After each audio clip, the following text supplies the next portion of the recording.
When you start out on your journey learning saxophone, especially when you're an adult, you've probably got a style in mind that you'd really like to be able to play confidently. So maybe it's pop, maybe it's jazz, maybe it's blues, maybe you want to play ska, or maybe that screaming rock sax solo with a band. Now, I'm always talking to our thousands of students in sax school about exactly this question, and everyone's got their own answer to it. But tell me this, did you ever consider classical as an option? Well, probably most of you are saying, absolutely no way, because for a lot of people, classical saxophone seems a bit inaccessible. Maybe it doesn't even seem cool to you. However, what you might not be aware of is that just about all of the best saxophone players out there spend some of their time working through classical repertoire, and there's a really good reason why, which we're going to dig into in today's episode. So to help me unpack this topic, I'm joined today by Anna Brooks. Now, you might recognize Anna because she has been playing with the Jools Holland Rhythm and Blues Orchestra, but she's also recorded with Rod Stewart. She's written horn arrangements for pop stars. She's recorded a jazz album, but guess what? She's also classically trained. So there's lots to dig into today, and I'm really glad that I can share this conversation with you.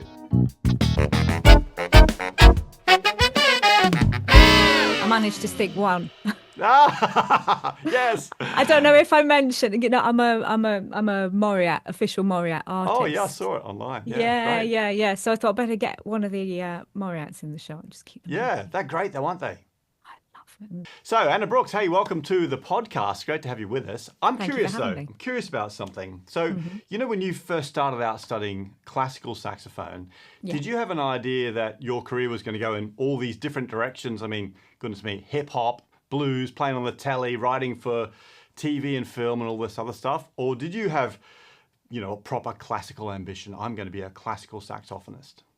I always had the dream of doing something that wasn't classical, but I was too afraid, to be perfectly honest. And I didn't really know what the options were that were out there. So I studied a classical degree. I had done 19 associated board exams because I've got a grade 8 violin and piano as well as grade 8 sax. So I'd been through all of that classical stuff, and that was what I knew. So it was the logical extension to study classical saxophone. But I had, when I was at school, I played in, big bands and swing bands. And in fact, that was one of my first experiences when I was 12. I played in the swing band for the school of the next age group up, because there were so few saxophonists, if you can believe that. There were so few saxophonists at the time that they drafted us in from the middle school to the upper school swing band. So I'd only been playing about 6 months. So one of the first things that I did was playing Glenn Miller arrangements on second tenor and thinking, surely I'm playing wrong notes. Because you're playing all those really scrunchy harmonies, and you think, in between stuff. Yeah, if you're not used to it, and that really blew my mind. But that kind of sparked a love from that point. But yeah, I didn't really know what the options were. I grew up in a pretty small town.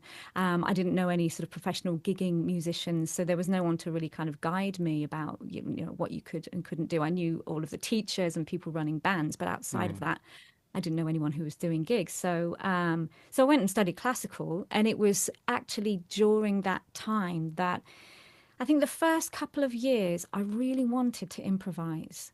I really wanted to, but I was scared because of my classical upbringing. When somebody suddenly takes the music away from you, it's kind of terrifying, because then it becomes about personal expression, and it's a revelation of your personality. And I was painfully shy.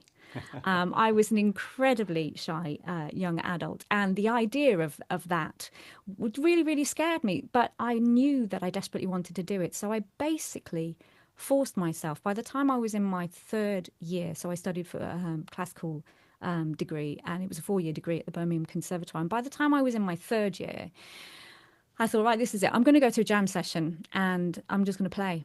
And I had a group of friends a couple of weeks before. We were around someone's house, and someone was playing on the piano. And I think I played Song for My Father. It was the first time I improvised something in public. And by in public, I mean in front of like 4 people.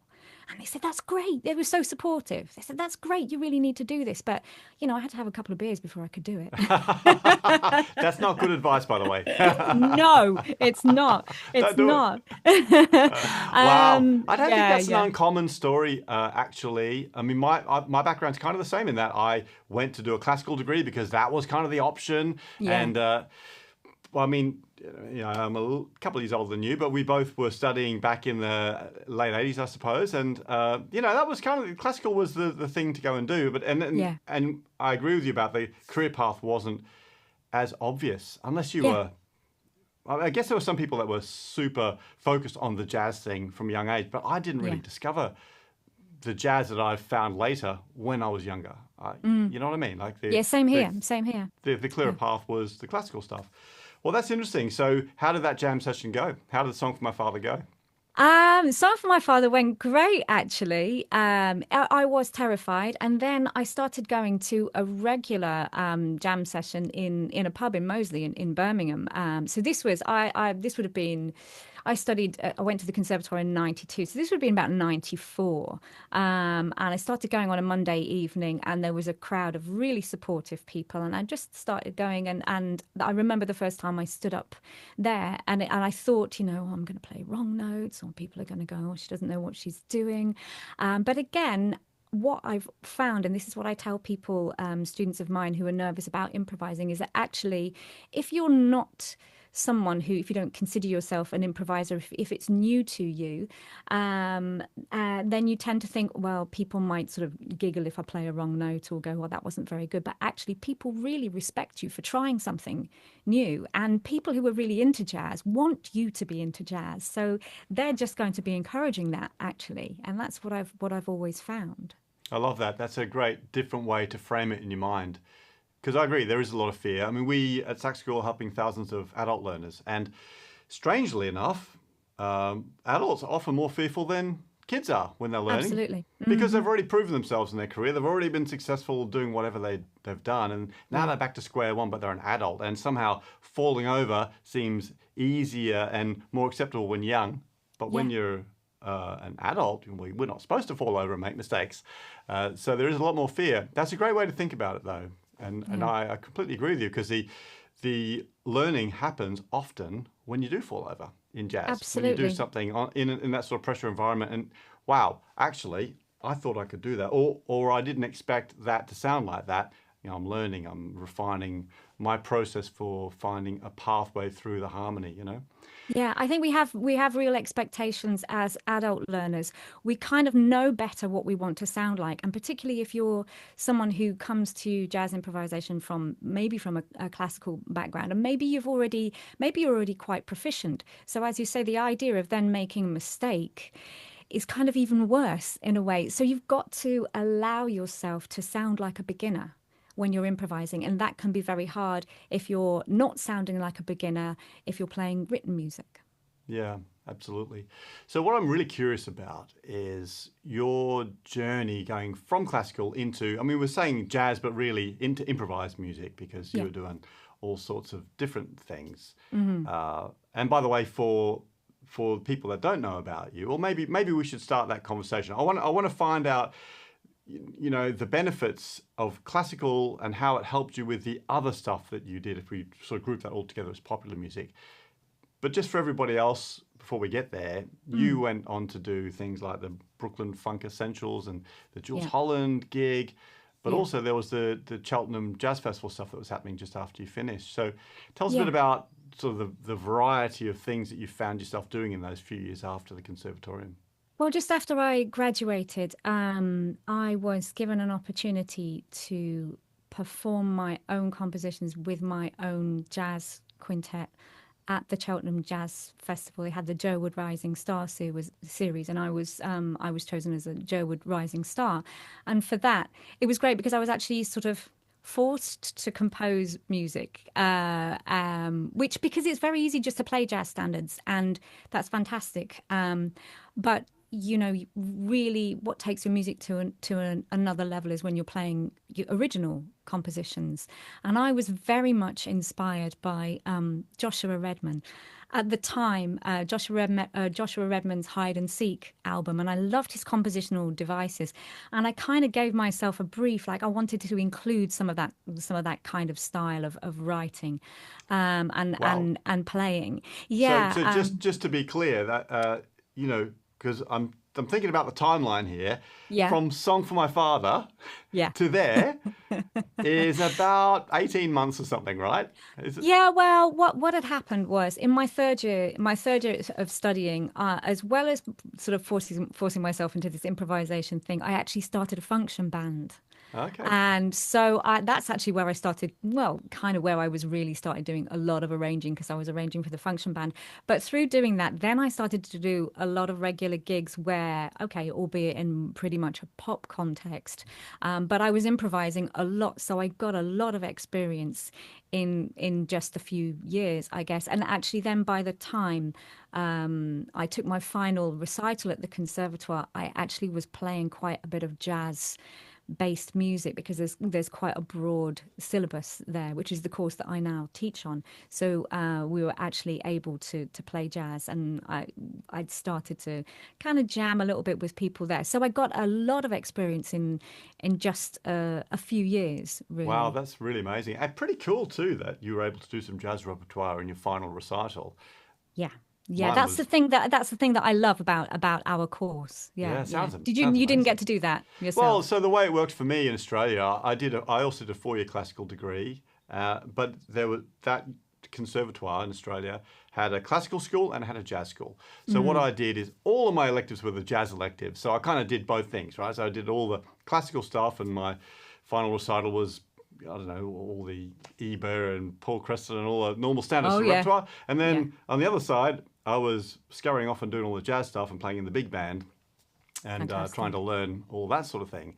Yeah. So yeah, I didn't get to cross them over so much really, but that's a great way to learn, and I definitely want to come back to that because Yes. I think that's a fascinating subject.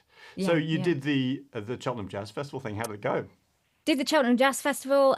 It was fantastic. I absolutely loved it. And then through that, I then got a gig at the Brecon Jazz Festival and went and played with my jazz quintet, the Anna Brooks Quintet, imaginatively named, at the Brecon Jazz Festival. It's great to play your own compositions. And while I was there, I had a message from someone after the gig. Somebody came up to me and said, "There's a guy in the audience who he's got his own recording studio, and he did all the sound design for Andrew Lloyd Webber for Cats, a gentleman named Martin Levan, who was setting up, who has a studio called Red Kite Studios, and he was looking for artists to have a Red Kite Records label, and jazz artists. And it's one of those things when someone comes up and they say that sort of thing to you, you're like, yeah, yeah, well, a lot of people say those sort of things, but it turned out to be an amazing opportunity. So then from Cheltenham, that led to performing at Brecon, and from Brecon, that led to this sort of record deal, this one album deal with Red Kite Records, which is through, that's how I released the album My Time, which was my jazz album that I released way back now.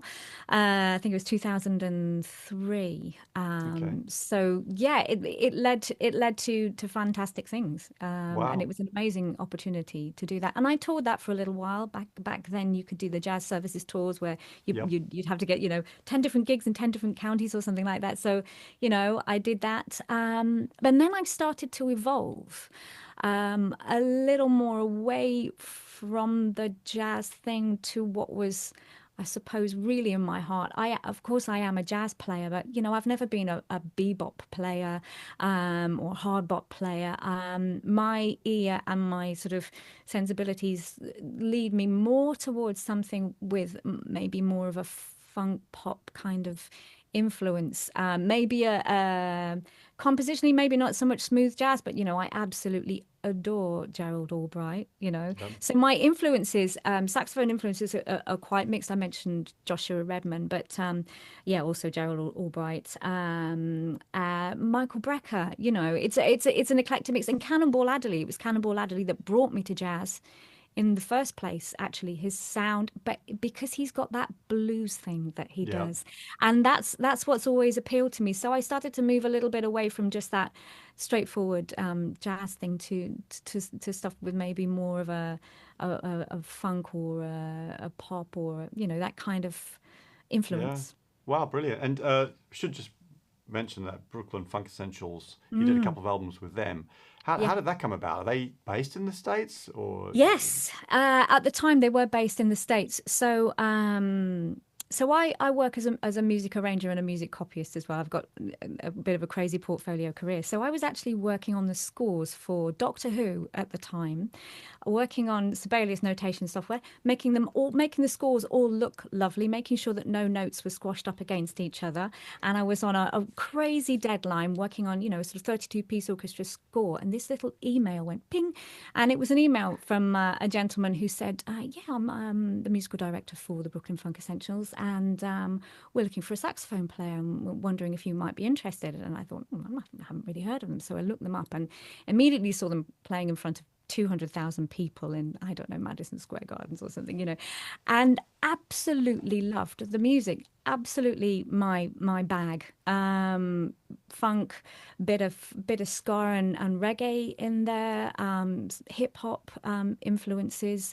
And so I met with a musical director and we had a rehearsal and really clicked. And I went off on a 4-week tour, starting in Paris and all over, Europe. We went to Greece. We did a week at the Half Note Jazz Club in Athens and toured around, and that was it. And I was in the band for 10 years and on tenor sax. I played a bit of soprano sax as well, because there's quite a big Turkish influence. With the band had done an album with a Turkish clarinetist, so I was playing a lot of these Turkish clarinet things on soprano, trying to play those quarter tones and get that, which was really, it was a fantastic challenge. So that was an amazing opportunity. Recorded 2 albums with them, and I because I do a bit of singing as well, so I was on backing vocal duties in that band as well, which I love, and I do a bit of backing vocals in Jools' band as well. So amazing. It was fantastic. Yeah. All real quick, just before we get back to that conversation with Anna, if you're curious to see how we're helping thousands of people every single day inside Sax School, maybe even the way we can help you, whether you're a beginner or coming back to saxophone, or even if you're looking for advanced skills, well, there's a 14-day free trial that's running right now. So it's a great way to dip your toe in the water, try out the huge range of lessons we've got in there, come to a live stream session, get some help from our tutors, even get involved with our worldwide community of other learners. It's all available over at saxschoolonline.com. I'd love to see you in there and start helping you on your journey. Right, let's get back to this conversation with Anna Brooks. So all of this stuff is great and amazing, but very, very different to starting off in a classical world. So I guess what I'd like to get to is we're helping all of these students learn saxophone as adults and sort of looking at all the different directions that they can go in. And I think it's fascinating that you've got this career that you've carved out and all the, I mean, they're kind of related, but they're also very different musical genres, but the foundation's in classical. And so how do you think it benefits somebody who maybe is an adult learner starting saxophone now to consider taking influences from these different places? And where do you think classical saxophone sort of fits into that whole picture? I think the thing about classical saxophone is that it gives you a structure and a sort of a discipline that you don't necessarily, ideally you want to have it, but you don't necessarily have to have that if you're playing jazz, pop, let's call it, contemporary. There's something very nice about classical music in that if you're playing a classical piece, there is pretty much a right or a wrong. And you don't get that a lot in improvisation, for example. A wrong note in improvisation could be interpreted as a deliberate tension, or that's very much open to interpretation. But if you're playing a classical piece of music and you play a wrong note, it is a wrong note. And there's something really nice. Yeah, and it doesn't matter. Yeah, exactly. It doesn't matter how complicated the piece is. It's actually very satisfying to take it. It could be a really simple study and work on that and have the satisfaction of going, I started off not being able to play all of this, and I've worked, on the tricky passages, and now I can play it from the beginning to end and know that I'm playing all of the right notes in the right places, with the right dynamics and hopefully trying to get across what the composer intended as well. So, jazz improvisation, forms of music that include improvisation, as I said, it's very much about self-expression. And that could be as easy as or as hard as you want it to be, Yeah. actually. Yeah. But with classical music, your aim, particularly with the higher end stuff, is you're trying to get across somebody else's musical idea. Actually, you're trying to convey the emotion that the composer intended, the feel, the speed, even that the composer intended. So it gives you a much more structured framework in a way, and it is very satisfying. But aside from that, the technical demands of playing classical music um, are can be greater again, because improvisation, you choose how easy you can play. If you want to force yourself to play a bunch of semiquavers over a standard, you can do that if you want to, but you could also just play a lot of long notes. But give yourself a classical piece and you've got to play what is written down there. Yeah, it's really And interesting. It's really interesting to hear you talk about the interpretation side of classical versus jazz. It's something I've not really contemplated. I mean, yeah, it's obvious when you say it, but yeah, you're right. Going from expressing your own thing to having to express somebody else's emotion, and also sometimes that can also mean trying to work out what that emotion is in that exactly. classical piece of music. So it's a Yes. whole different bunch of thought processes. Yeah. Yeah. So I've been in England like 25 years, and for a number of years I was booking lots and lots of musicians to go off and do a theatre show, a big band show that was running down in London and in the States and Europe and stuff. And one of the things I found challenging was finding good young musicians who could improvise, because there's a bit of improvising in there, who Yeah. could also double, like maybe play a bit of clarinet, a bit of flute, Yeah. but who could also read really well and also had good sort of technical skills, intonation, all that sort of stuff. And I got to say, I mean, there's so many great musicians in England, but it's increasingly hard to find people with all of those sort of skills. And maybe it's because there are fewer people that are coming through, like you and I, through the classical thing into the popular or jazz or whatever, all these different worlds. So Yeah. I really feel that there's a lot of benefit from the technical side of things to have some sort of classical element, irrespective of what style you end up playing in. Absolutely. Yeah. Yeah, I mean, I work on that stuff still in my own playing alongside. Do you do? Absolutely, absolutely. I mean, I am a scales nerd, and the thing about I love scales. I love Ah, playing scales. I know that might seem odd, but the thing about scales is actually scales are cross genre, right? Scales Yep. are something that I started to do. I remember when I learned all of my major scales from my first year technical exam at the Birmingham Conservatoire. There weren't enough practice rooms back in the day, and I practiced them a lot in the ladies' toilets next to the hand dryer, because I just needed a place to repeat this stuff over and over and over and over again. I bet you are very And popular. oh, people were practicing in broom cupboards, all sorts of stuff. Yeah. We've got an amazing building now, but yeah.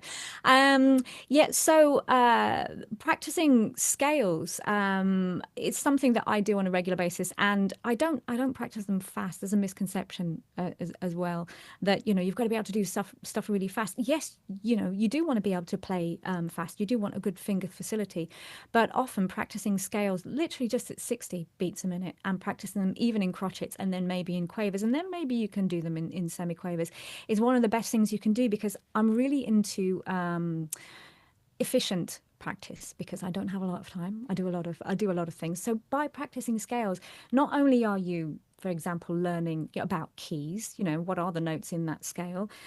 If you practice your scales and you're not practicing them too fast, you get the chance to focus on your tone, on every single note. So playing with a really nice, even tone and volume all the way throughout the register of the saxophone.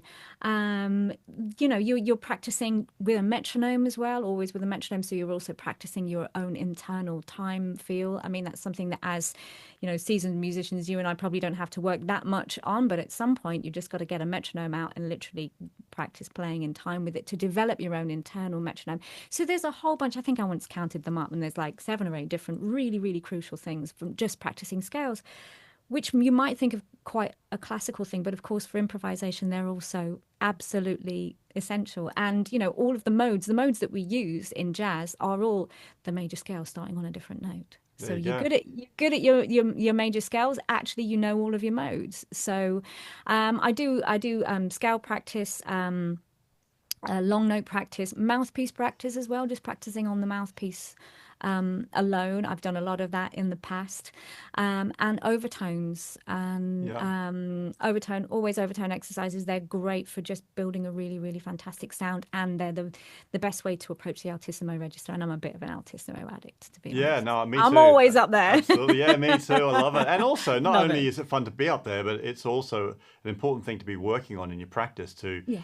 to keep that kind of like keep that altissimo fitness going, I suppose. Yeah, yeah. Um, So there's a lot of crossover between those things of classical technique and the technique that you need for jazz and contemporary. And as you said, it's interesting that you said, it can be hard to find people. The thing about practicing and playing classical music as well as these other styles of music is you are basically becoming a more versatile saxophonist. You are, if this is something that you want to do as a career, then you are basically making yourself much more employable because you're working on reading music. And again, that's something that you don't necessarily have to do. If you're playing jazz, maybe you just play by ear, maybe, you learn your standards by ear, or maybe you read but not fluently. If you have the whole package, there's so much more that you can do, but you can also be an independent learner because you don't have to rely on, I want to learn this song, so I need to listen to it or watch a video or have someone explain it. You can get the sheet music up and you yeah. can do it yourself. So it gives you a huge level of independence as well. No, I love that. That's also a very, very important point because independent learning, it gives you the opportunity to absorb more information more quickly, I think, if you've Absolutely. got those skills together. And there's something we see when we're helping adult learners. A lot of them, not surprisingly, have a resistance to reading music because it's a big, scary problem to overcome. Uh, Yeah. but actually, nearly everybody it does end up reading music pretty quickly. And what I always say to our students is that's exactly what you said, Anna. See, you and I, we're aligned on so many things. Having that ability to read, which is always going to improve, it opens up so many doors for you in the way Yeah, that you can, absorb information, and that's cross genre as well. Okay, absolutely. brilliant. I know you've got a list of resources that you suggest Where's my list? to people that sort of helps them to use some classical. Well, I guess they're classical resources that you can apply irrespective of what genre that you're playing in or focusing on. But I'm, Yeah. I'm curious to know, you teach at the Birmingham Conservatoire now. So you've Mm-hmm. done the whole loop. You went through there, you went and did all this amazing stuff, and you've come back Yeah, and you're teaching there actually, I again. wasn't away from there for more than I would have graduated. I think I had 3 years away from there because I graduated and then 3 years later I started working in the Conservatoire junior department. Okay. They had and then about 3 years after that, I was moved into the big university. The So big it's boys. yeah, Yeah. the big boys. So I've been there most of my life. Wow, fantastic. Yeah, So I'm yeah, yeah. curious to know what the attitude is for the like the new learners that are coming in. Actually, there's a chap that I know from, 'cause I'm up near Huddersfield, and there's Ben is a young local guy, came through school with one of my sons, and he's done some stuff at sax school, and he's Yeah, down studying with you down there. So that's right. people like Ben who are maybe 20 and are on that classical journey, what Mm. is the sort of attitude generally amongst those students these days? Are people, like we were starting the conversation, are people focused on a classical career, or are they a bit more open-minded and using classical as a gateway to explore all of these other things? Well, it's interesting you should mention Ben because he was my first study student last year, so he had all of his teaching hours with me basically, and he's a perfect example of he chose to go to the conservatoire to have a classical grounding, a classical technique focus. But actually, what he loves is a bit like me, Gerald Albright, or the jazz stuff, the funk stuff. He's doing a lot of that, but he chose to study with us to experience the best of both worlds, basically. So the fantastic thing about the course that we have, there is now it has been there for a long time. There is a separate jazz course at the Birmingham Conservatoire, and then there's the classical saxophone course, if you want to call it that. But we were there before the jazz course existed. So the great thing that is that for us, and this is why I was able to play some jazz stuff in my final recital when I studied there, is that there has always been a provision on our syllabus throughout the 4 years to be able to do classical and to be able to do jazz. So, for example, when you take your third year technical exam in the saxophone department at the Conservatoire, you could go into extended classical saxophone technique, altissimo scales, all kinds of stuff. Or you could choose a jazz technical exam where you are playing some, much more complicated transcriptions from memory and a whole bunch of, jazz scales and etudes. So that is still there. And a lot of our students come to us because they are open-minded, they like the syllabus, and they want to have the technical grounding, but to be able to go out and be very employable, to do things like you said, to maybe work in shows, to do function gigs, to do their own music, and that is fantastic. And there's a very open-minded attitude in our students to study both. And I think ultimately, your heart tends to end up in one place or the other. Or what you do tends to gravitate towards maybe the more contemporary, more the jazz stuff, or the more classical stuff. But most people are still sort of doing both. Wonderful that the new generation are thinking that way. I mean, actually, it makes sense. Yeah, that's the reality of the world. You need to be very flexible these days, I think, because there wasn't a career in the 80s to be just a classical saxophonist, and there definitely isn't in 2025. Exactly. But also, we are helping adult learners all around the world, and all of these principles apply to the adults as well that we're helping. If you're starting at 50 or starting at 70, and that's why we actually have a classical section inside Sax School alongside DJ sax, like you said, or doing jazz stuff or blues or pop or ska or whatever else. And we find a lot of our students do crossover and dip in and out because it does help to round out their skills. So absolutely, I love that. That's great. I love that. So much stuff that's applicable and that you can use in your own development wherever, if you're listening, wherever you're up to in your playing.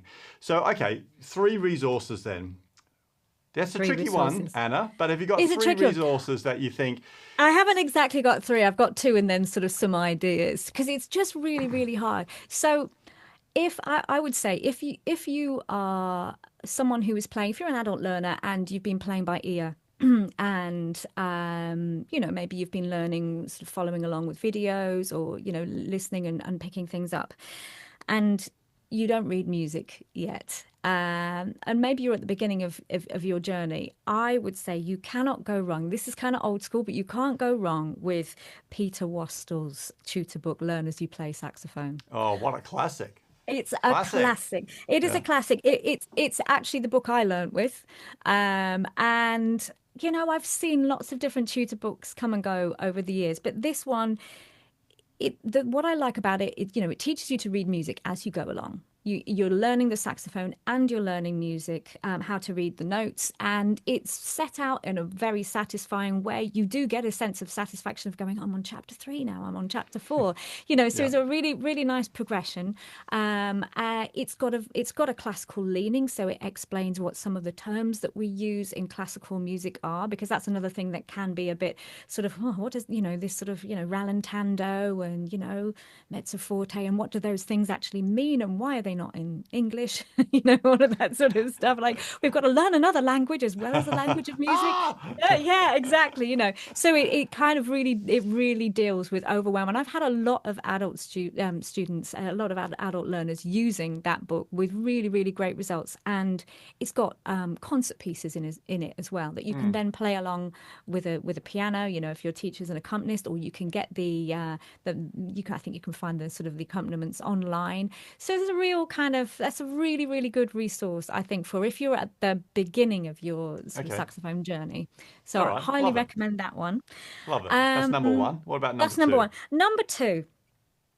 So I got a couple of options depending on your level. So number two, if you're interested in playing classical melodies and you want a book that's going to last you a long time, John Hall's Easy Classical Studies.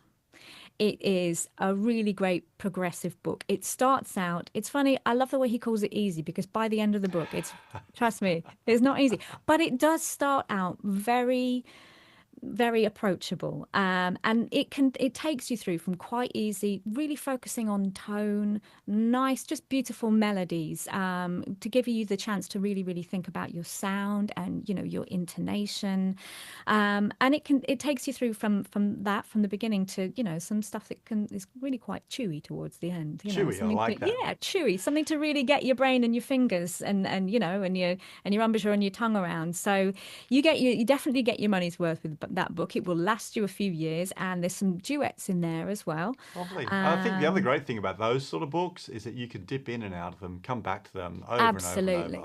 Yeah, Yeah. yeah. And if you're a slightly more advanced player, maybe you're someone who, played at school and maybe you got quite high through, maybe you took your exams and you're looking for something, then again, you can't go wrong with the Furling studies, Oh, 20, yes. what is it Funny. called? 48 studies. Yeah, we use that at the conservatoire as well for technical exams. Great little etudes, and they come in pairs. So you have a nice slow one and then you have a faster one, and they sort of you can do the two together, and again, very satisfying. A great opportunity to put into practice things like alternative fingerings if you're experimenting with things like that, and using a different fingering for an F sharp, which B flat am I going to use, and again, that's something, the sort of structure that you don't get if you're not playing a classical piece of music. You can choose, there's four B flats. You can just choose one of them and use it all the time. I always say Yeah. to people, there's four B flats for four different reasons, right? Four Yeah. different Yeah. Exactly. contexts. Exactly. They're all used in different ways. So it's great to be able to do that. You know, In that classical structure. I was just thinking about this Furling book. I think the first time I saw it, my teacher gave me a photocopy of a page like in the 80s. And I mean, Yeah. I've got the book here now, but Oh yes. that's like 40 years I've been dipping in and out of this book. That's Yeah. pretty good value for money, isn't it? Think about it. It is. It is a classic. It's an absolute classic. Yeah. Mind you, Yeah. they aren't that easy. So this is really for intermediate onwards, Yes. I'd Yeah, say. I would say intermediate onwards, definitely, Yeah. definitely. That's More if maybe if you've been playing for a while or you've played in the past and you want to, really work on something that's sort of technically challenging, then yeah, and brilliant. you're a good reader, then that would be a good one. What was my third one I had? Oh yes, number three. Number three wasn't necessarily okay. So number three was, I just wanted to sort of put it out there that it doesn't have to be just classical and just jazz. If you want the sort of structure and the discipline of playing a piece of written music that you get with classical music, then there's a lot of crossover repertoire, really great crossover repertoire. And by that, I mean it's written down, it has, it's well composed, but it doesn't necessarily just sound, like a piece of Handel or Mozart so there's some really, really great contemporary crossover repertoire that you can play that is using all of those classical techniques, but maybe playing something that sounds a little bit closer to jazz or pop. There's Saxtet publications have a lot of really good stuff, and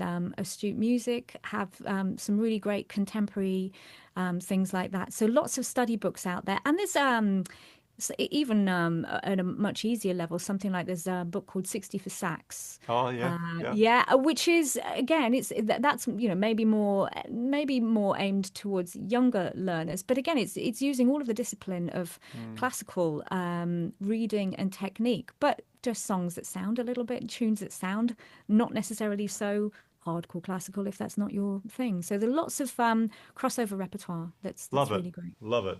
I actually had a look at what my top three would be, and yeah, Well, the thing that popped to mind, first of all, although it's not strictly a classical Oh, book, Top Tones for it's on my Saxophone. list. Oh, that is But the my thing is, favorite. yeah, jazzers, poppers, people playing any style are probably going to want to check out this book, but definitely all the classical people do. Top Tones for Yep. Saxophones by Sigurd Rascher, which It's the frankly best. is terrifying when you first see it, but is another book that you can come back to for your whole life, basically. I think that's good. Absolutely. It's right that I was going to say to you, I've got three more, and that was my one of my three. So I'm interested to see what you're coming up with next. Well, the other one that I found on my bookshelf, it's quite well worn, the covers come off it, this Eugene Botzer Caprices.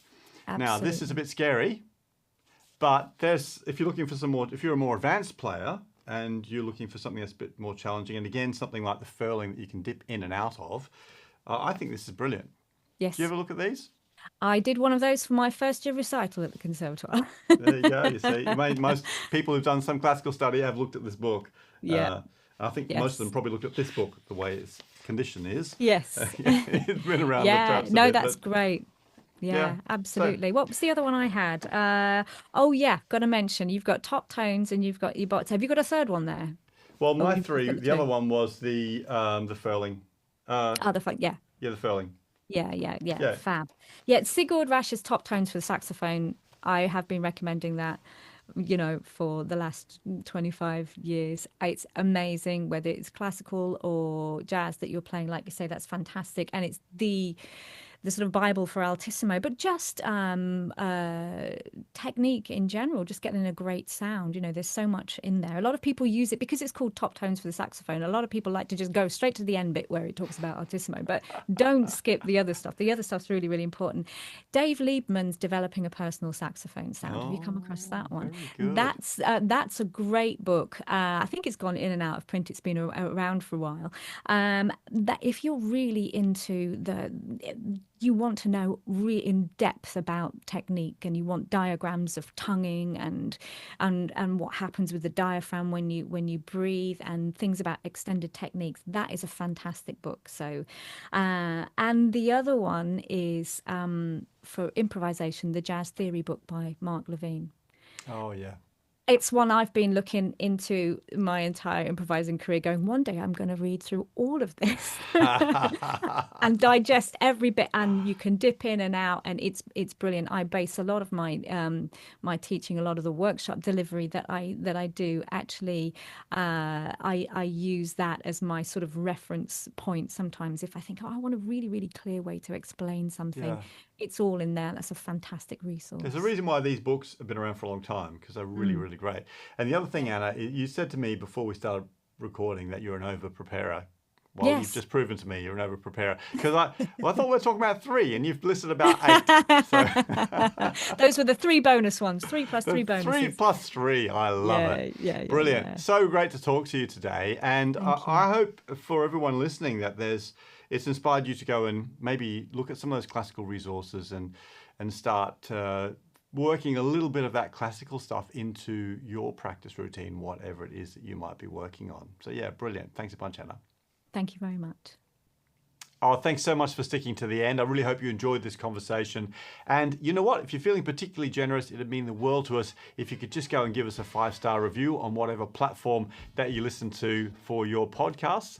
And if you maybe have a friend that you think might enjoy this, hey, if you could share it with them too, you'd be my most favorite person today. So thanks so much for your support. Of course, if you want to check out the transcription from today or any of the resources that we've mentioned, that's all available over at saxschoolonline.com/podcast, where you can also find all the other podcast episodes that we've put out. Keep practicing hard. We'll catch you next time.